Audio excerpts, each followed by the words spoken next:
Hello, everyone. This is Josh from the Wrestling With The Willeys podcast. I'm here to talk about Anchor. If you haven't heard about Anchor, it's the easiest way to make a podcast. And let me explain that it's free. There's creation tools that help you record and edit your podcast right from your phone or computer. Anchor will distribute your podcast for you. They go through Apple Podcasting and pretty much anywhere that sets up podcasting for you. Also, you can make your money from with your podcast too. And it doesn't take that much at all for you to be able to do it too.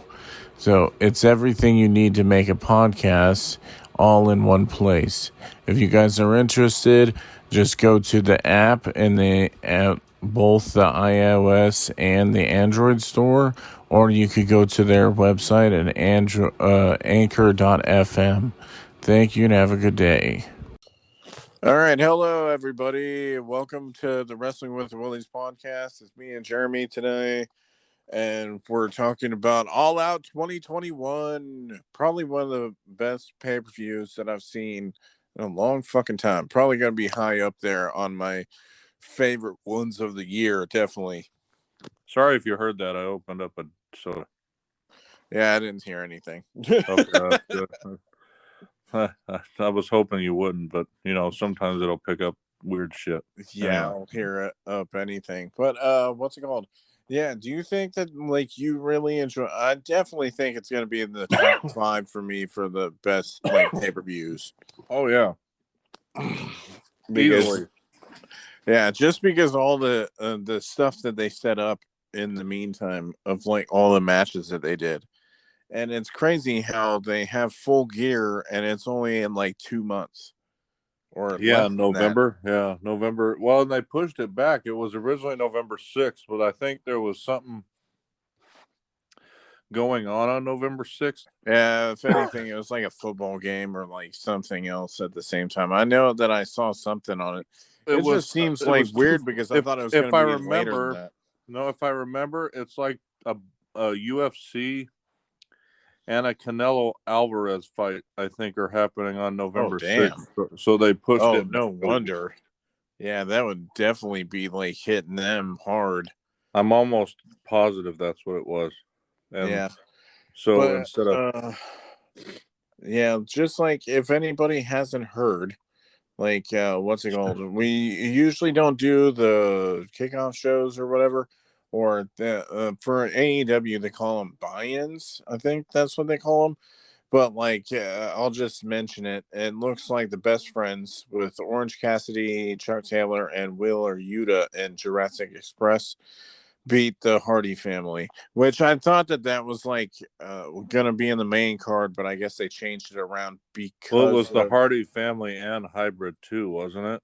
Well, I think the Hybrid 2 are in the Hardy family now. Oh, are they? I think. I don't know. I think they might. They show that they're in there right now, so I'm assuming that they're part of them. Because, maybe they became really part of them, last night.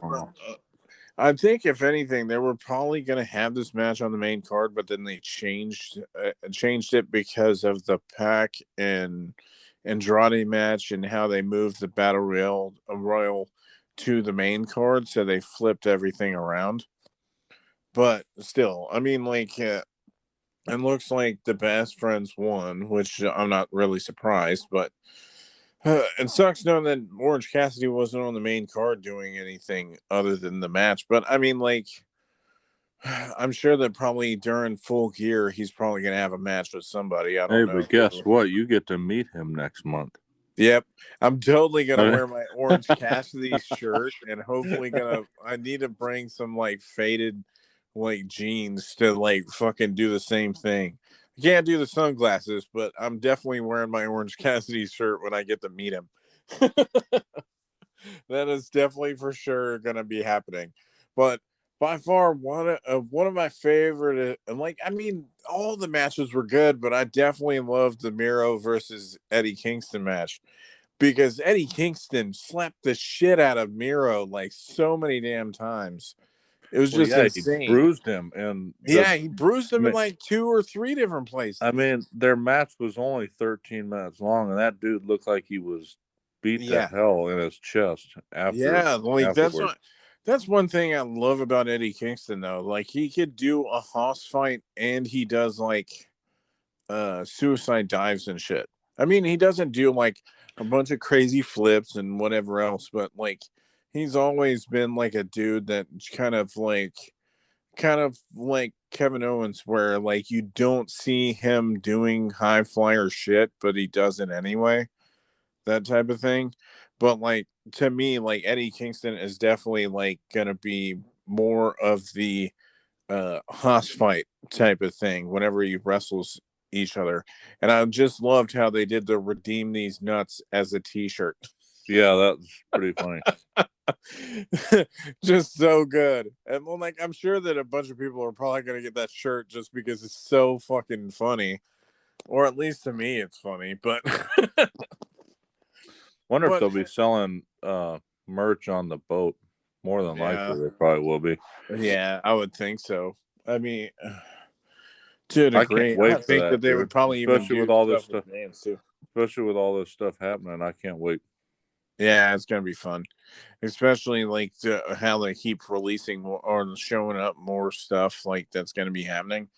But what's it called? Of course, Miro won. That's the only thing that I think that's the only drawback of the match, was knowing that I knew that Miro was gonna win. But I mean, still, it's just a really good match. I really enjoyed it. But like most of these matches, like I really liked watching. Like, it's totally different watching AEW pay-per-views than it does with watching WWE pay-per-views. It's just a totally different watching thing. And like you could tell what they're giving a shit about rather than what WWE's doing, especially knowing that it looks like they're trying to and I definitely think that that's where they should go, is where they should have all the places wrestle each other. Like Matt Cardona showing up at fucking AEW, and then AEW showing up at GCW, and like flip flopping everywhere. Like they just had Mox beat, which is a good segue because he came out to the ring in a GCW hoodie. But for Jon Moxley's match, he beat Matt Cardona the night before, I think, for the belt. Well, I know he showed up, but I didn't know if he like won the belt. But then I kept seeing stuff where he won it from Matt Cardona, so building up a feud for him and Nick Gage. So, but I can tell you what, one thing going back to the Miro match though. What? Miro's promos have been epic lately. Yeah, I agree too. And he even cut one before this match started. I think I might be reflecting back on Dynamite or Rampage though, but he cut one this week, regardless of when it was. That was pretty good. I love the Redeemer thing that he's doing right now.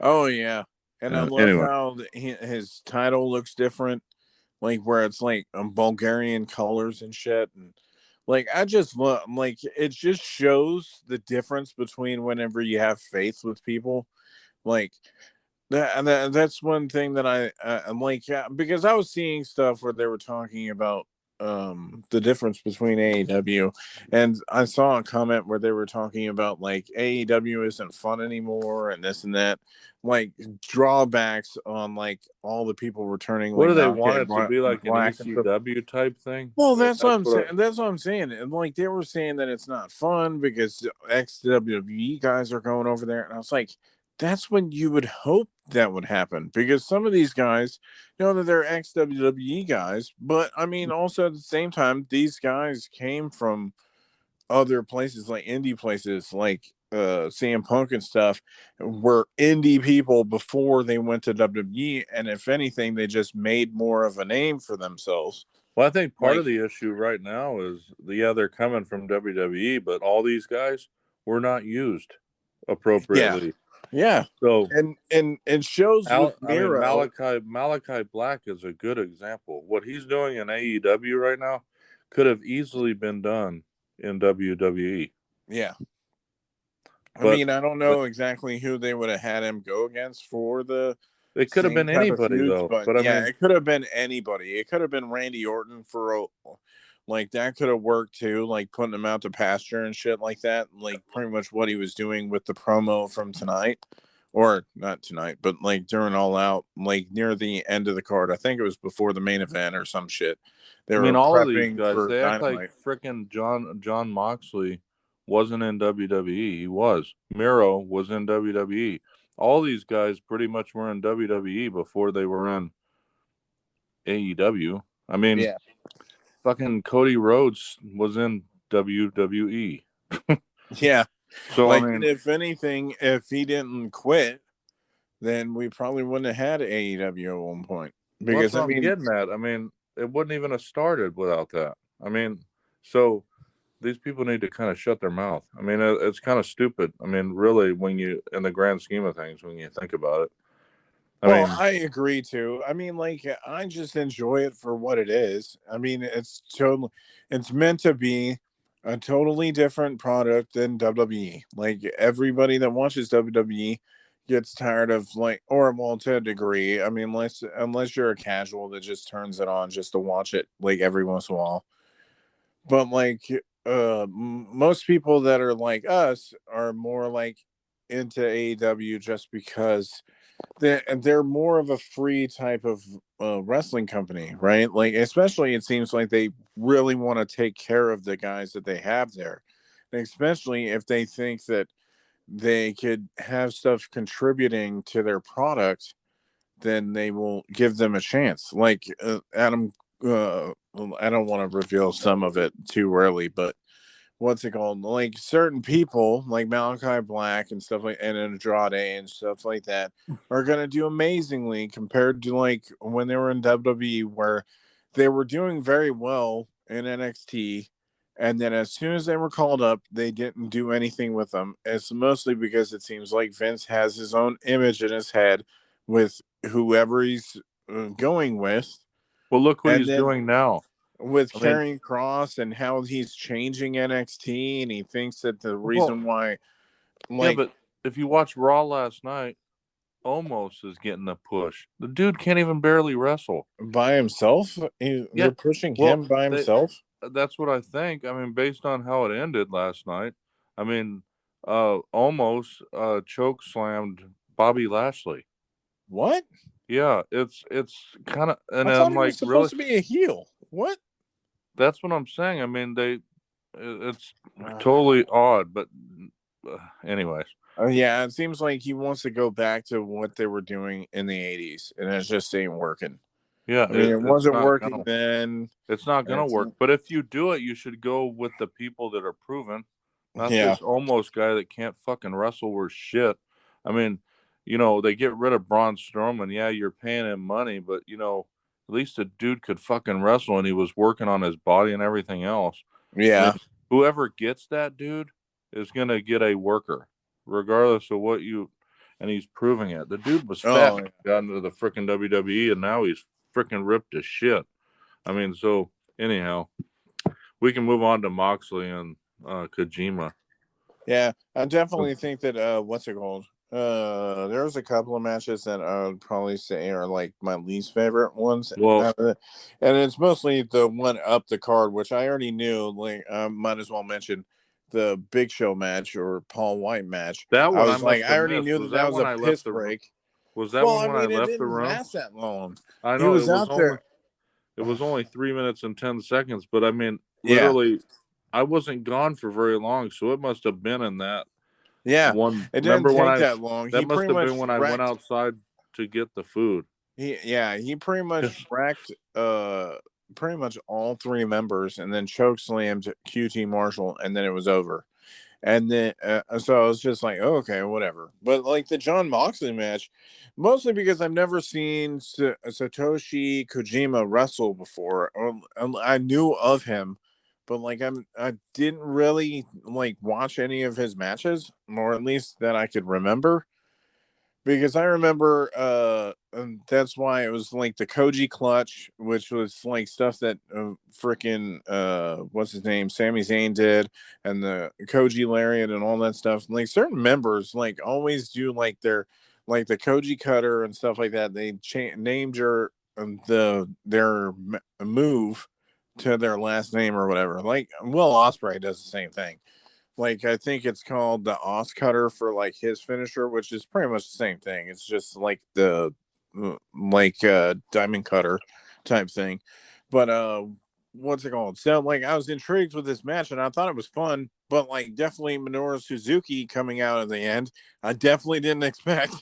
Like I mean like I want to show you some of the old matches that I saw from him, like especially to what's his name? Ishii, Tomohiro Ishii, I think is his name. They used to do a lot of feuds together, and they legit do shoot fights with each other, where they smack the shit out of each other for like 20 minutes. Hmm. And those were the matches that I really liked from Minoru Suzuki, and that's the type of wrestler that he is. He's been like, it definitely shows like he's one of the shoot fighter guys like that they ever had in like New Japan. He's been wrestling there for like ages, it seems like. So it's kind of cool knowing that they had him show up, because I I think think they were they signed teasing. him, is what I Oh, read.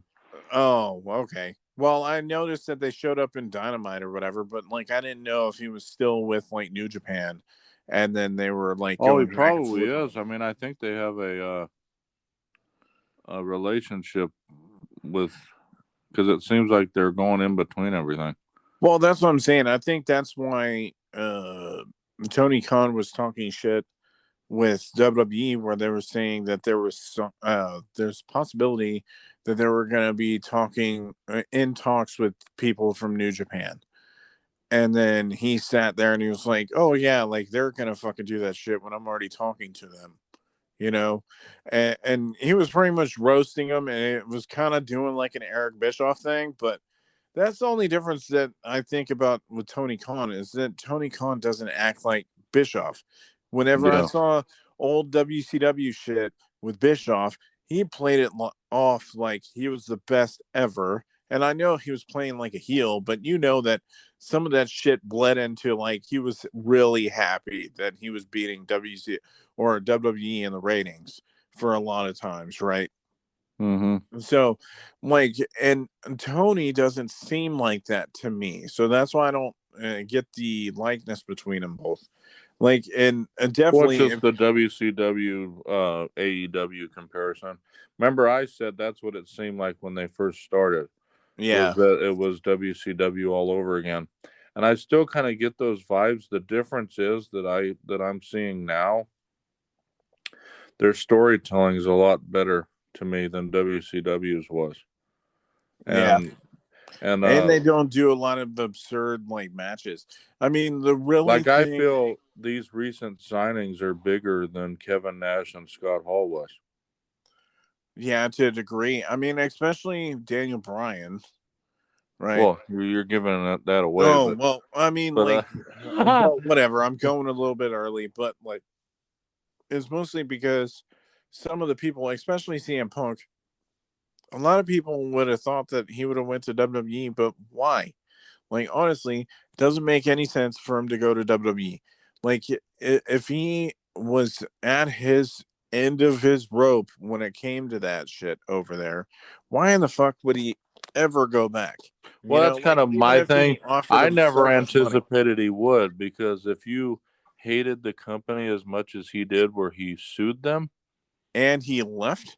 yeah, that's what I mean. I mean, what would make you think that he would ever go back to them, even if they wanted him to? Now, if you offered me a shit ton of money, that's probably the only thing that would get me to go back. Or creative control. That's the Well, only thing. He would that have to, too, but I like, the mean, main thing for me, like I've talked about it before. I don't remember if it's been on podcast or not, where I would think that he would at least have to say he would main event a WrestleMania. Like, because that's one of the main, I think if they, like I've talked about it on here before though, like he would have probably stayed a lot longer if they would have given him the damn main event. to whoever he went against. If they would have said he would have went against Triple H and he would have went over at the main event of WrestleMania, he would have fucking stayed.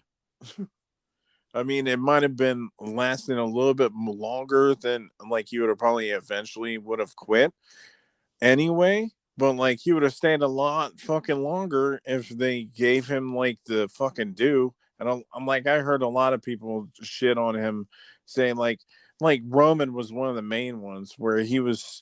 I mean, also at the same time, it could have been like work on one of the works where he was trying to get people to be like fuck you, like and trying to get him to get hated more. Where he was like acting like, oh yeah, he ain't like John Cena. I'm like, yeah, he's not like John Cena. He isn't fucking corny like John Cena. John Cena's always been corny, and a lot of his movies are fucking corny as shit. So, I mean, like, most of the time with me and CM Punk, I feel like he's fucking legit. To me, at least, the way that he talks and everything else, how like even during Dynamites, they've had him over there, and he's talked about like, oh yeah, we're here to send people home happier or whatever, and he's like legit like talking to people. That's how it feels like. CM Punk or Cena never came off like that to me. Always felt like he was just saying exactly what Vince wanted him to say. Always thought that. But also at the same time, it's like that's the reason why most of these guys left. Is that Jon Moxley? It makes sense why he fucking left. But I mean, and he's doing some of his best work right now. I like how he's doing New Japan stuff and everything, and even him winning against Satoshi made sense. And then Minoru Suzuki coming out and beating him up was kind of cool. And I like how they're even leading it to Dynamite already, because I would have wondered if they were going to do something else, like setting it up for a later date or something, like maybe for like Full Gear or something. Yep, they'll be fighting on Dynamite on Wednesday. Yeah, which I wonder what's going to happen if they're going to, because I know that Minoru Suzuki could do hardcore matches and shit. So like I'm wondering if they're going to do like this where it builds up into like match at Full Gear where it's like them doing a full on hardcore match or something. Probably.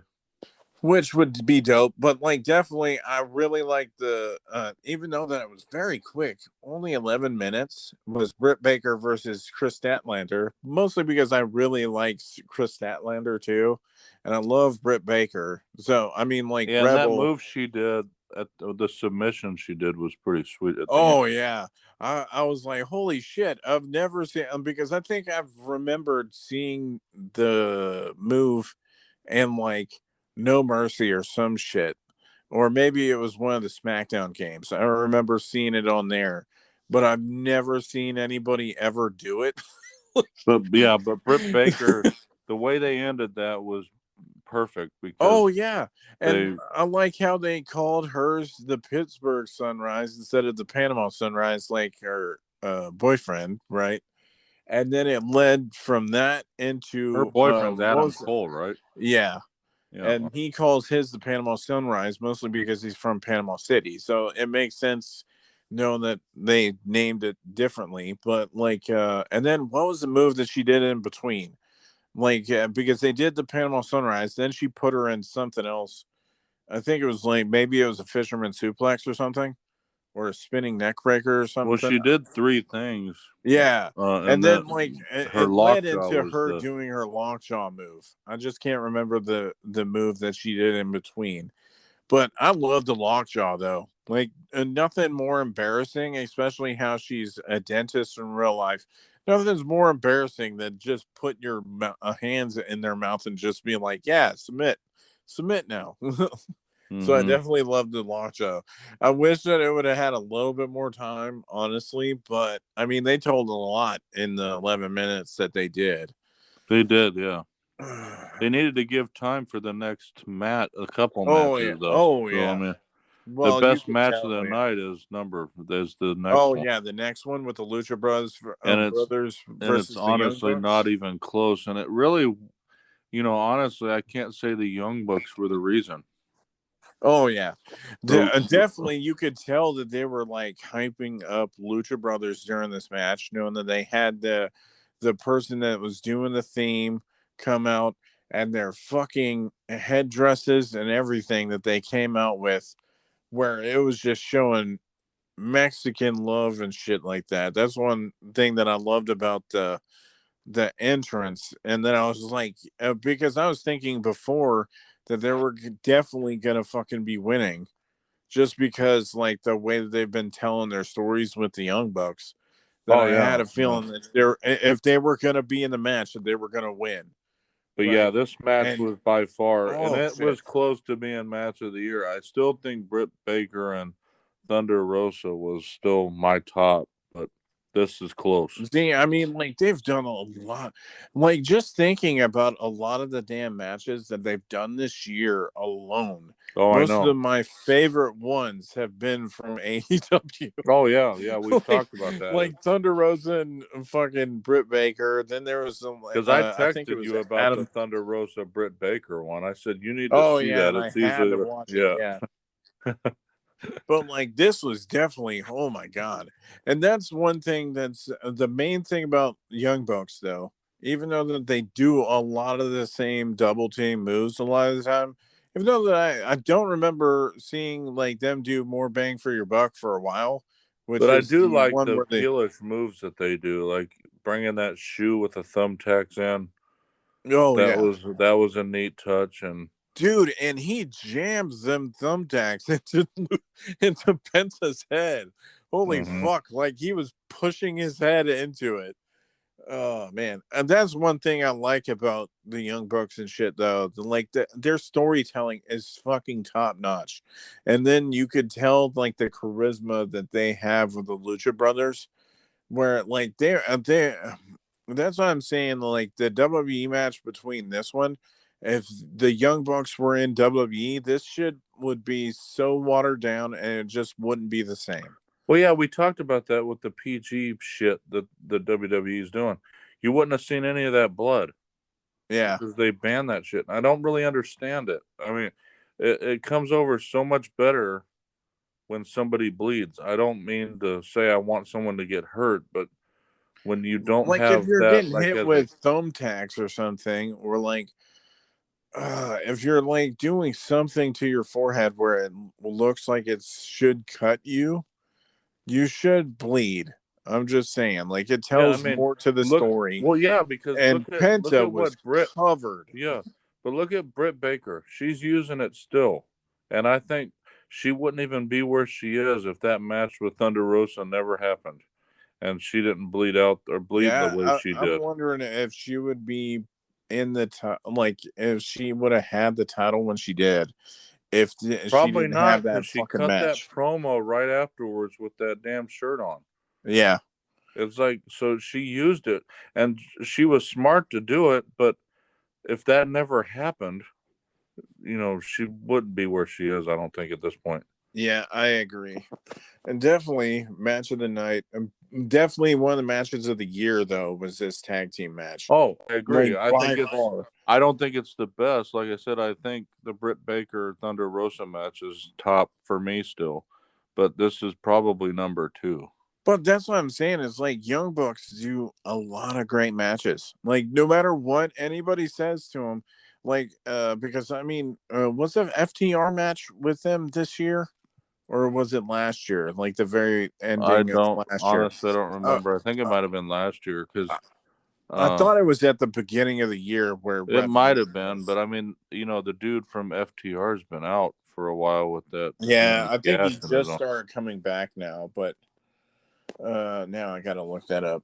But definitely uh, definitely by far, like that's one reason why I like the Young Bucks is because they do such good storytelling from so it's just like it's just crazy to me like why they get so much hate. I mean, I understand to a degree like because they do a lot of their own tag team moves, but I mean Motor City Machine Guns are probably on that same level for me because they do incredible matches and they've always been like on that level like the Young Bucks are, because they do like a lot of tag team moves, a lot of them, and and I think they've done really good matches together too. But like they've never like gotten on the same level. Like I wonder if like eventually, that they're on Impact, if Motor City Machine Guns do shit again, if they would show up to go against Young Bucks and stuff, because you would probably love the match too, like especially if they do that. But like that's anyway, that's semantics for that. But like I really like the Casino Battle Royale too, even I though liked it.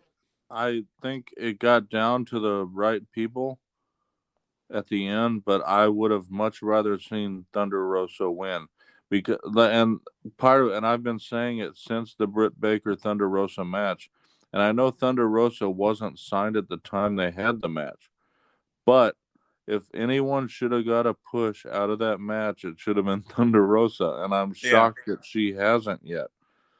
I mean, she's getting to the end, but just not getting. And Ruby, she shows up as the Joker in this thing, and she wins the thing.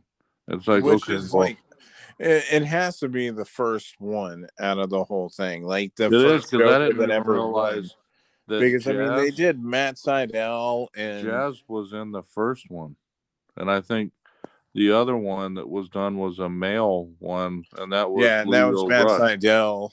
Well, Leo Rush was the other Oh one, yeah, wasn't Leo Rush was in one too. Yeah, and then he briefly said that he was retiring after that because he had a shoulder injury. And I don't know if he's still like retired or whatever, but But this match was good. The only, there were a few surprises that I thought, whoa, she got knocked out already. mainly And Abaddon and yeah, yeah, like Abaddon. I was so surprised that they knocked her out so damn early. well, and then Nyla Rose stayed as long as she did. That's the only. I, I don't know why they continue. She's like a Nia Jax to me. To a I degree, I don't really I think she wrestles better than Nia Jax though. slightly, but I just don't like But her as yeah, a. I get what you mean though. Oh, and might as well know that I'm talking about Nia Jax. I might as well mention type of shit with the fucking like Nia Jax shouldn't be fucking wrestling still. I gotta mention this just because how she no sold against fucking Charlotte, and she was saying don't, and then she just no sold a bunch of her moves, and then pretty much almost slammed her on her neck again. I One, the just had to crazy part mention that. about that, yeah, the crazy part about that is Alexa Bliss was supposed to be getting pushed, and they had started it the week before, and then last week, I guess Vince scrapped that push for the time being and put Nia Jax back in, and it looks like they're switching it back this week because Shayna caused Nia Jax to lose, and then Alexa Bliss showed up again. So they must have seen, oh, that isn't going to work, and they're going back to the original track of Alexa being in the title picture. Well, I mean, like her no selling shit like she's the boss or some shit. I was like, all due respect to Charlotte and shit, right? Like, because Yeah, we've talked about her enough on this damn channel or on this podcast, but like, she doesn't deserve that shit. For you to like when she's smacking her in the face and she's like, don't, and then she doesn't want to fucking do anything, and you try to figure out why people legit shoot on people in matches is because of shit like that. yeah. Like if And it would have been back in the day with like anybody else, like fucking if it would have been Ming for like saying like Nia Jax is like, I don't know, some dude and he went against Ming and pulled the same shit, he would have been beaten the crap out of and left in the ring and still and then he would have been fired after that. They wouldn't have fucking tried to do shit. But know that it's fucking Nia Jax and she's related to The Rock, she still gets the job. It's fucking ridiculous. yep. But I just had to mention that. But yeah, Ruby Soho winning is fine. I think Thunder Rosa should have won, but it is Yeah, I what it is. definitely agree. Thunder Rosa should have won, but I like how I have to mention I like how she came to the ring with Ruby Soho as her theme for coming out to the ring. And I liked the jacket, how it said Destination AEW on it. I like that. I definitely loved everything that she came out with and stuff like that. And I agree. I just I don't. hope they do well with like Yeah, everybody now. Like I told you. eventually, huh? Yeah, I told you. No, I'm just telling you. I told you that I don't really care for like the person that shows up gets a title shot right off the bat. I'm just Yeah, not because a we big. talked about that with Brock and Goldberg and all them. But at least she earned it in a way. I mean, she was the last one in the ring and shit, but like at least she kind of earned it knowing that she was going against Thunder Rosa at the end, where it's different where Goldberg just like, hey, I want it. Yeah, Or like Brock Lesnar just walks up, hey, I want it. Give me, give me, give me. But yeah, so definitely I thought that I was surprised, honestly, a little bit with Chris Jericho versus MJF though. Like they kind of did a little bit of cheating near the end, but they reversed it at one point. Or not cheating, kind of. Like he cheated a little bit with the bat, but like the foot on the ropes and then yeah. they reversed the decision. So, like, I was wondering because I mean, a lot of people have been talking about like the retirement of Chris Jericho. You know, then they were doing the Hoosie match and a bunch of other things. Why it'd be leading to like Chris Jericho maybe like just being in an off air role or something because he's doing the commentary stuff and everything. So they were wondering about it. So I was actually kind of a bit surprised when MJF actually lost. I mean, like I love seeing Chris Jericho wrestle.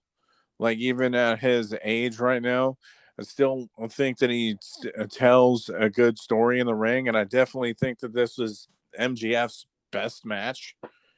I mean, I didn't watch his other one where I think he beat him, I would have to agree. This was the best but I've seen of MGF because I don't really care for him all that much. yeah, I definitely think that he's better a talker than he is in the But ring. I tell you what, the way he is as a person is a perfect heel though. When he got Yeah, out of that ring and he ripped that dude's sign up, and I mean, it was classic heel stuff. yeah, and not that And the way many. he actually came out, that was hilarious. Oh Where he yeah, did we the were talking about that. where he How he did the did the countdown. countdown thing. Because I was thinking Chris Jericho was bringing his countdown back, and then it said Jericho's last match, and MJF came out. That was hilarious. Yeah, I thought it was great. And then I also thought it was cool. Like, we were also talking about, like, I think they should have done what they did during this one, where they had one of the members of Fozzy do the guitar entrance for Judas. That should have been for his entrance on Dynamite a few weeks ago. I think that's what they should have done. That way, people could have sung along then instead of just having like no music on, and then them hope that people would cheer and like start singing the song. I think it should have worked there better there, but I still thought it was a cool moment anyway. And yes, like it would have been nice to see MJF win just for like extra heat or whatever. But I mean, what else are they going to be telling with Chris? Well, that's the That's the example I was main thing that saying. I'm intrigued about. Odds are he wasn't gonna retire. So um odds are you knew he wasn't gonna lose this match when he said Yeah. that. It's Well, just like when that's the only Roman reason. said he would Yeah. leave WWE, you knew that wasn't gonna happen. So but the way they played it out again, this is what I was saying though. The way they played it out was good even in that case. Because they had the moment where you thought he lost. Oh yeah. Like And then where they did that, and then it felt like very WWE to me though when they did that. But I liked how the ref was like they had an extra ref where he was staring down the match, where he was just over there just as an extra viewer. yeah. And I think they should do that as an extra storytelling thing in WWE matches. Like if they ended up having extra refs just sitting there to watch to catch the stuff that they don't and like one doesn't see. Well, it'll be Especially nice if to they're see what gonna they do reverse on things. Dynamite because of that. Because MJF's gonna say something about it. I mean, oh yeah, I'm sure that he's gonna be like, I was wrong, blah blah blah. He should have been retired, this and that. And maybe that could lead into them feuding a little bit more, but I don't think that they're gonna keep feuding. But you never know. So yeah. Now we're gonna talk about CM Punk versus Darby Allin. Yeah, I would probably say this second was best match of the night. yeah, that's what I was thinking too. And it was funny because I was just watching something. And it shocked me how good CM Punk actually looked. Yeah, like he still looked very good doing this during this match, even though he was covered in Darby's fucking face paint by the end. Well, you knew that was going Or to face happen. and body paint. Like he was Darby Allin had covered. paint even on his chest. So. Yeah, and I think on his arm too. I think, but it shows like how much like CM Punk never lost like his wrestling ability. Like he might have been a little bit sluggish in the ring doing some of the stuff, but it was kind of cool seeing like a video where they were doing a side to side thing with like 1-2-3 Kid and Bret Hart and doing Darby versus CM Punk and how they were doing shot for shot, like kind of like remakes of that match.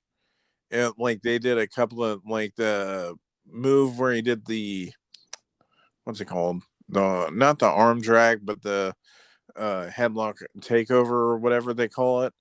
At the And, beginning? yeah, at the beginning, they showed that they did the same thing in the Bret Hart match. And then another part where it was like the arm drag part, or like the what's it called? The where he has the arm behind his back. I forgot what they call it. That whole section that was straight from that match too. I mean, granted, they like any like basic ring psychology. It seems like most of the, especially the old school matches, did those moves a lot anyway. So that didn't really surprise me, but they just did a lot in this match that I thought was cool. Like, I mean, Darby Allin's just fucking awesome anyway, and CM Punk's always great. And yeah, I told you that Darby Allin's my favorite. well, that's what I'm saying. I mean, like he just doesn't have a bad match. Every And he time I've doesn't. He seen, takes risks every time. I mean, that yeah, damn when he hauls ass running through those ropes and doing the suicide dive, yeah, he takes off. It's not like some of these guys jump through and it's like a slow jump. Darby Allin fucking is like a missile coming out of the ring. yeah, and that's the main thing that reminds me of just like I'm just thinking about this one. Whereas CM Punk versus Darby, I'm just thinking about Daniel Bryan versus Darby, just thinking that would be amazing too, because they both do that. Like, I mean, I think Darby is a lot fucking faster at it, and I just like how he does his suicide dive. It's more like it's kind of like Cesaro's like European uppercut in a way, where he leans shoulder first. It seems like into a suicide dive where But he like doesn't I like. said, he also hauls ass. It's like he's Well, that's going what I'm 50 saying. miles an hour when he does it. Well, that's what I'm It's like, saying. His suicide dive is just different from most people's suicide dives, right? Like he just does his own type. and then And his I think coffin that's drop. It's and like, then his coffin drop, yeah. And I have to talk about one of the funniest things that had me laughing super hard was when that he when did the coffin CM drop Punk made and it? he just Yeah. stood up and just sat there for a second. He's like, "Hey, you knew I was gonna do it." Like the look on CM Punk's face before, of course, Darby Allin turned it into a pin. But like that whole moment where he just jumped up like right before he hit, I was like, picture perfect timing. And it just made me laugh super hard. Just because I didn't expect it. I would have figured that CM Punk would have rolled out of the way, but he just stood up like or like leaned up. Like kind of like Yeah, he Undertaker's sat up, move. didn't he? Yeah, like Yeah, he sat up. Yeah. Undertaker. Yeah. That's why I thought it was so funny. It was like and most times they'll do like put knees up, roll out of the way or whatever, and then he just sits up like he's Undertaker or some shit. But what's it called? Definitely by far like one of the best matches, like second best match by far. And I'm super happy then CM Punk's back, and I'm intrigued with what he does after this. Yeah, it'll be interesting where they take him because well, it'll just be interesting because I don't really know. Yeah, if Um, anything, I wouldn't be surprised if he goes against MJF at one point. and I can't really guess either because it's like the way the storylines are right now. It's like, it's basically gonna be him deciding probably what he does next. Yeah, and I liked how he did in some of the in GTS. A lot of the coaches sleeps in this match too. Like I It liked might how he be did the a one and Sting he thing. rolled Who out the knows? wing. Yeah, like I definitely think that like that could be a possibility. It shows like if Sting could really go still too. I don't think we need to talk about Big Show, right? Because we kind of Yeah, already. because we kind of teased it anyway, or like I talked about my because it was a very pee break match anyway. Like I just like Yeah, it like I was was there and he saying, was that was gone. the next match, and I think I had an issue with food Yeah, and being it was delivered, like, so I and I don't, completely missed that match, and which I don't looks have like a thing about QT Marshall or Big Show. I mean, yeah, Big Show, I've seen so many of his matches, and I see how it goes. So it wasn't a surprise to me that it was a short match. So like that's not surprising to me. But like the Kenny Omega versus Christian Cage match was by far leaps and bounds. But this is probably my third favorite, oh just yeah, because same it here. was leaps and bounds better than their Impact one, where they did it for the Impact title. This was like so much better. I mean, even though that they had like the first one where like he did the table spot where he put the he stomped on Christian. At least they did that where Don Callis was interfering, where he was able to do it. The second spot, though, they didn't. I don't think they showed that Don Callis was trying to get in the way of the ref. So I think that goes against it because it was just still a regular match, and they still did the table spot.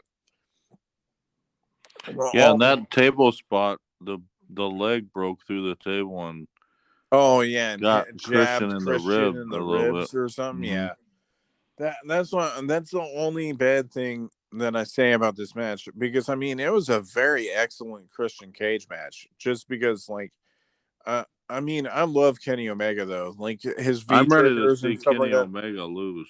Yeah. I'm wondering who he's gonna go against at Full Gear. I hope that it's Hangman, but the way Yeah, that Hangman asked for time off, so I don't know how much time he has for. that's what I'm saying. If anything, he probably is going to be fine for all Full Gear, but it would be nice if, like, my hoping would be that Hangman would beat him, that he would be the only one to kick out of the Fallen Angel or One Wing Angel. I mean, and he would beat Kenny. Yeah, and you I knew with want that to Kenny happen. doing the move off the top rope that Oh it was yeah, that over was with. fucking over. Yeah, like as soon as because he didn't do that regularly, and then he fucking did it off the top rope. It was over. You already knew because that move is so fucking protected. Like if he's gonna lose a match, he never gets it off. Like he never gets to use that finisher ever. Like if he doesn't win, because I mean he's been doing it since he was in New Japan. He protects that damn finishers for like long back then when he was going against Okada and stuff like that. Like the whole time, if he hit it, it would be over. And then him doing it off the top rope, I just knew that that was the finish. But I liked how what they did after that, where they were beating up on him, and then Adam Cole came returned, and I like his theme. And it's kind of funny how it's it kind of sounds similar to the Undisputed Era one. Similar, not One, like his exact. colors are the same. Yeah, the Remember I colors are the mentioned it same. last Yeah, night. like and oh man, especially if they do the boom too at one point. But like, I liked how instantly he went back with the elite because this is, and I'm hoping on beating the elite they do a thing because they killed him off on the show, right? because they were doing a thing where they were drinking monsters, I think, at one point. Like every time that they were on being the elite, they were doing and drinking monsters. And then right before he got signed, or like right after he got signed for WWE, they wrote him off of being the elite by killing him off. So he had him drink like a Monster Energy drink that was poisoned, and then they were like, "Yep, he's dead." And then and like the week later, he showed up on NXT television, which made me laugh. But like, I'm wondering on being the elite if they're just gonna be like, "Oh, I thought you were dead," and it's like, "No," like, or like what they would do for it. But I liked how like instantly he went back to the elite, because when they were in Bullet Club, that they were tight. So it makes sense where he instantly turned heel, especially knowing that people were psyched to see him back. But I mean, like I think we said it before too, like off when we were watching it, that just Adam Cole plays a better heel than he does a face. Yeah, it's the same thing with Randy Orton. We were mentioning that Like, he doesn't. Randy Orton doesn't play a good guy, a yeah, good he's face. just like straight laced, like, Mm-hmm. and that's not how Randy Orton is, right? The same with Adam Cole. They played him too straight laced, where like he wasn't, like he was just still a nice guy, like he was smiling and shit, like Finn Balor. So like that's why I never believed them being faces, right? But what's it called? Yeah, I'm intrigued with Adam Cole coming in. I'm wondering what they're going to be doing with their character. I wonder about Marty Scurll, if he's ever going to come back to wrestling or not, because he hasn't been wrestling in a while because the allegations and stuff that happened towards him. But and then yeah, so I'm intrigued with that, because I mean, if And Marty Scurll comes in, then they would be like a tough team to beat. So if anything, I could see them bringing in Bullet Club at one point for a Bullet Club versus Elite thing. mm-hmm. Because I mean, like the Bullet Club has like a shit ton of members now. I think they got like 10 or 12 or something. Mm. And then now the Elite's getting up there. They got like 7 or 8 members. So I mean, like eventually I could see it happening. Uh but yeah, and then Daniel Bryan came, which I mean, I think everybody was dead set that he was going to be showing up. I like the little remix that they had for his ring theme, though, like where it's Mm-hmm. not the same thing than he did before. And then some people were thinking that he was going to turn bad, and then he didn't, which makes sense anyway. He plays a better face than he does a heel. I mean, like he does both great, especially his Planet's Champion gimmick when he was with Rowan was dope. I think that was the best heel work that he did. But yeah, I'm just intrigued with what they do next. I definitely think that that's the main thing that comes out of the show, is that I'm intrigued to what they do next after this. If they, like, whoever he goes against for the title, that eventually he's going to lose the title soon, I think. Mm-hmm. Especially knowing that the Young Bucks lost their belt. And I don't know about the Good Brothers, because I think they have the Impact belt still currently, but I don't know for sure. But it would make sense if Kenny lost it like in the next month or so. Especially, I think he's the longest reigning champ now, because I think it was Moxley before. I mean, they've only had 3 champions, so that's not saying much. But so I could see the writing on the wall for Kenny for like being champions still. So yeah, and all anything else to add, Jeremy? Not really. Yeah. So Um, what's the next pay-per-view? Is it I think it's Extreme Rules, okay, so that's probably coming up in like a week or so, right? something like that. Yeah, which I'm not intrigued for that. I mean, compared to like All Out, it's probably really not even gonna come close. Because I mean, like what are they gonna do? Like Nia Jax versus Shayna, and then whatever other matches. If anything, they'll probably do that shit on Raw or SmackDown. But like Alexa versus Charlotte, which Charlotte's gonna win, and then what's it called? Bobby Lashley versus Omos, where Lashley would win. I'm just spitballing though, but definitely I don't think that that's going to be a great pay-per-view. But I mean, like, we've been wrong before, so, or I have been wrong, I should say, because some of the pay-per-views I actually thought that they were going to be awful, and they were actually the best of the year. Yep. So for all of us at the Heart of Geek, I guess be ready for our next pay-per-view, which is probably in a week or so, whenever Extreme Rules Rules comes out. baby. So, yeah, baby. And for all of us at the Heart of Geek, thank you for listening, and we will talk to you guys in the next video or podcast. Peace. If you guys enjoyed this podcast, you can check out all of our social media accounts, which is The Heart of Geek, and our Twitch channel is Heart of Geek.